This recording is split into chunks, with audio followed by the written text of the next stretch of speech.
Singaporeans may have different views about issues, but we cannot allow external actors to exploit whatever differences we may have to weaken us or to advance their own interests. There are also other posts circulating online attempting to bring race and religion into politics.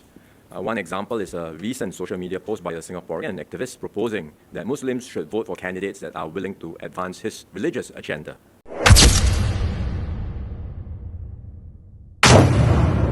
This is breaking news. The Prime Minister of Singapore have warned the Singaporean citizens against Islam, that Singapore is not a Muslim country, but a country of multi-religious system. He warned the media against the scheme to bring Islam into politics in trying to manipulate the people to vote in a Muslim who will advance the cause of Islam. Of course, we know what the cause of Islam is: to make the whole world Muslims, instead of looking for an eligible and competent leader who will give the people what they actually need. Well, the following are his warnings regarding this. I'm calling this press conference in the middle of the campaign as Prime Minister because it concerns a matter of national interest. You would have seen MHA's press statement last night. As Prime Minister, I cannot emphasize this enough. Singapore's greatest strength is our unity across race and religion. It is the bedrock of our multiracial and multi-religious society. And this is not accidental. It is the result of painstaking hard work and patient effort by generations of Singaporeans. In the past few days, we have detected online activity by foreign actors urging Singaporeans to vote along religious lines. They say, vote for so-and-so because he or she will better represent a particular race or religion. These foreigners targeted Singaporeans, and their social media posts were also widely shared within the Singaporean community. That crosses the line. Singaporeans may have different views about issues, but we cannot allow external actors to exploit whatever differences we may have to weaken us or to advance their own interests. Singapore's politics must be for Singaporeans alone to decide. And so we have blocked access to these posts, and we will continue to act firmly against any such actions. Foreign influence is one side of the coin. There are also other posts circulating online attempting to bring race and religion into politics. One example is a recent social media post by a Singaporean activist proposing that Muslims should vote for candidates that are willing to advance his religious agenda. These messages may be by Singaporeans, but we should also reject them.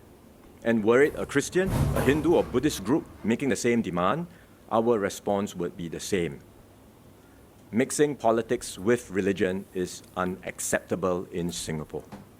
We have always taken a firm stance against this. First, it fractures the common space we share as Singaporeans.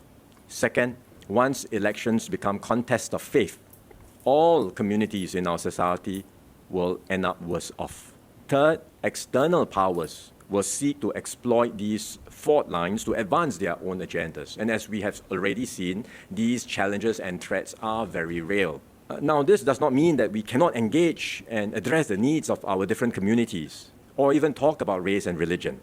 I myself make a point to engage these different communities. I know it's harder for our minority groups, as it is in any multiracial society, and I'm grateful for their efforts in upholding our social compact in Singapore.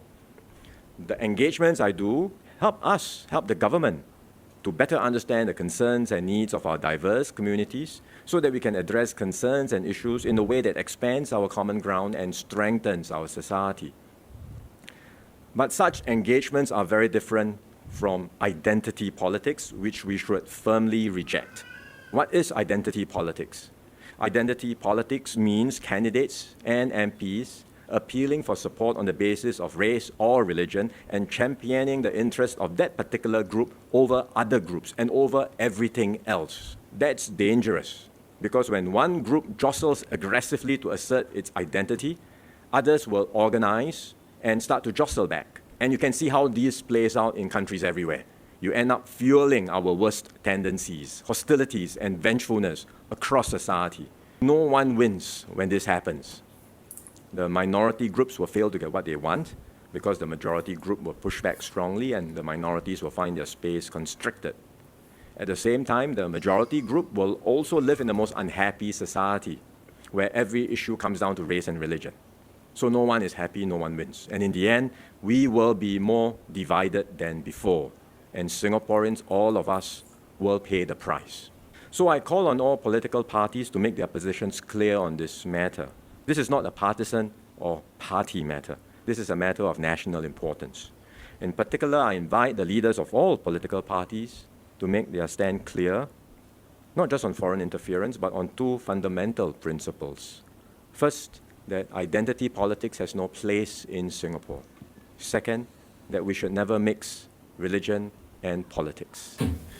I really want to ask Muslims, this your desire to bring together religion and state and to impose a religion on people, are you trying to lead the people forward or backward? What will be your benefit? Do you remember when England, UK, abolished this system of imposing state religion on its citizens? Around 1689. As far back as 1689.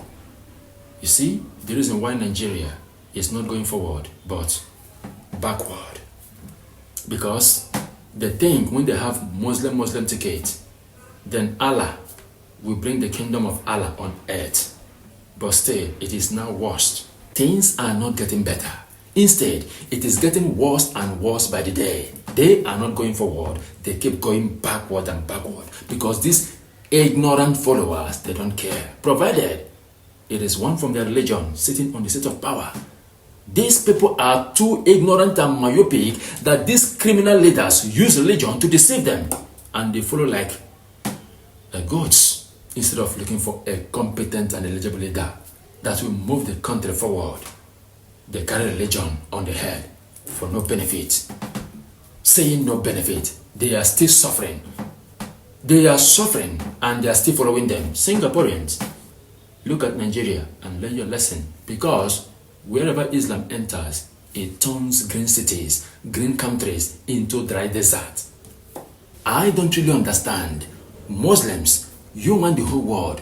Quran want the whole world. Islam want the whole world to become Muslims. To what gain? To what good? Alright.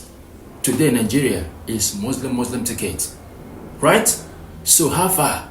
How is Nigeria today? They want to be in the seat of power so that they can oppress others. That's all.